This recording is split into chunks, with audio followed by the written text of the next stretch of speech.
Monsieur le rapporteur Kasbarian, cet article est vraiment l'article qui justifie qu'on renomme votre loi pour ce qu'elle est, une loi anti-locataire. Mais vraiment une loi anti-locataire. Parce qu'en fait, à travers cet article, qu'est-ce que vous permettez? Est-ce que vous êtes là, tel un député qui cherche l'intérêt général? Et donc, dans l'intérêt général, c'est quoi? Faire en sorte que quand on a des locataires qui sont en situation d'impayé de loyer, on permette de comprendre dans quelle situation particulière ils sont pour pouvoir, et c'est le rôle du juge, organiser une discussion pour préparer un étalement pour le remboursement de la dette de loyer et donc garantir à l'arrivée à la fois aux propriétaires qu'il puisse bien sûr pouvoir avoir son loyer, mais on permet aux locataires de pouvoir être pris en compte et de rester dans les lieux.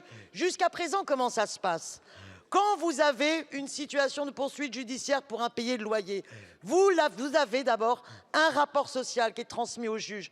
Le juge, avant de procéder à l'expulsion, au contraire, il essaye en humanité de prendre en compte la situation particulière et de pouvoir étaler ce remboursement de la dette. Et ce remboursement de la dette permet aux locataires qui s'y engagent de rester dans les lieux.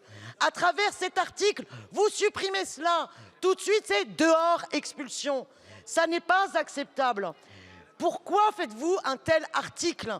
Vous êtes vraiment dans une vision anti-droit des locataires, avec une fable, comme si on avait des très gentils propriétaires d'un côté et des affreux locataires qui abusent de l'autre. Mais savez-vous que par ailleurs, et on l'a dans toutes nos permanences, le nombre de locataires qui sont abusés par ailleurs par des propriétaires qui abusent notamment par non-respect de l'encadrement des loyers et qui se retrouvent avec des loyers bien trop élevés.